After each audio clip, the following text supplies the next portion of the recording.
సహజంగా అందరూ శాకంబరి శాకంబరి అని అమ్మని పలు రకాలుగా కీర్తిస్తూ అమ్మని శాకములతో అంటే కాయగూరలతో అలంకరణ చేస్తాం. కానీ శాకంబరిగా అమ్మవారిని అలంకరణ చేయడానికి వెనకాతల ఒక చరిత్రే దాగి ఉంది. సహజంగా భూమికి క్షామం కలిగే రోజులు కూడా ఉంటాయి, అంటే కరువు కలిగే రోజులు. కరువు సహజంగా భూమికి ఏర్పడితే అది వేరే విషయం. రాక్షస ప్రవృత్తులతో భూమిని మొత్తం ఇబ్బంది పెట్టాలనే అభిప్రాయంతో కానీ క్షామాన్ని సృష్టించారు ఇతపూర్వం రాక్షసులు. ఆ రాక్షసుల ద్వారా ఏర్పడిన క్షామం ఎలాంటిదంటే 3 లోకాలు కూడా అన్నం లేకుండా బాధపడ్డాయి.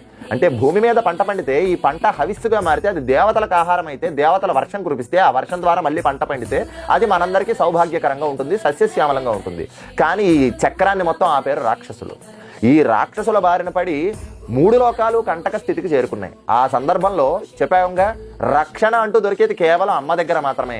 ఏ ఇబ్బంది కలిగినా అమ్మ అంటే చాలు వెంటనే పరిగెట్టడం కోసం ఆ ప్రకృతిలో దాగి ఉన్న పరాశక్తి దిగొస్తుంది. కనుక ఆనాడు ఋషులందరూ చేసినటువంటి ప్రార్థన మేరకు అమ్మ శరీరం అంతా కళ్ళుగా చేసుకొని శతాక్షిగా ఆవిర్భవించిందట ఆ ఆషాఢ పౌర్ణమి నాడు. ఆ శరీరం అంతా కళ్ళుగా అంటే సహజంగా అమ్మకి మీనాలోచని అని పేరుంది. మీనలోచని అంటే చేప లాంటి అందమైన కళ్ళని కాదు అర్థం, చేప కళ్ళ లాంటి కళ్ళు కలిగిన అమ్మ. అంటే అర్థం ఏంటంటే చేప కళ్ళకు ఒక లక్షణం ఉంటుంది.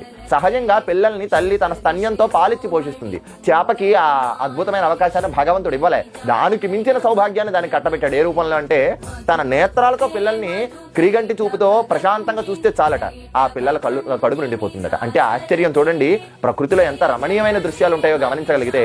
అలాంటి కళ్ళు కలిగిన తల్లి అమ్మని కామాక్షి అంటాంగా. మన కోరికల్ని తన కంటి చూపుతో ఆ కోరిక అనే ఆకలిని తీర్చేస్తుంది. ఈ రోజు అమ్మ శతాక్షి రూపంలో వచ్చిందట. అంటే శరీరం అంతా, శతము అంటే 100 కాదు అనేకమని, సహస్రాక్షిగా వచ్చిందట.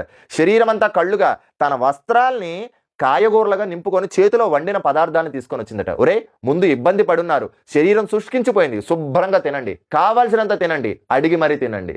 తర్వాత ఎవడైతే ఇబ్బంది పెట్టాడో వాడి భరతం పడతానని చెప్పి అమ్మ శరీరం నుంచి 9 సృష్టించి ఆ రాక్షసుని సంహరింపజేసింది భ్రామరిగా. కనుక ఈ అద్భుతమైన రోజు అమ్మ శాకంబరిగా కొలవబడుతుంది, శతాక్షిదేవిగా కొలవబడుతుంది. ఏ రోజు అమ్మని ఏ రకంగా ఆరాధన చేస్తే ఏ ఫలితాలు వస్తాయనేది శాస్త్రంలో నిబద్ధమైనటువంటి విషయాలు కనబడుతూ ఉంటాయి. అందున ఈ రోజు అమ్మని శాకంబరిగా మాత్రం కొలవడంలో ప్రకృతిలో ఉండేటువంటి అమ్మ అనుగ్రహం మనకు లభిస్తుంది. శ్రీమాత్రే నమః.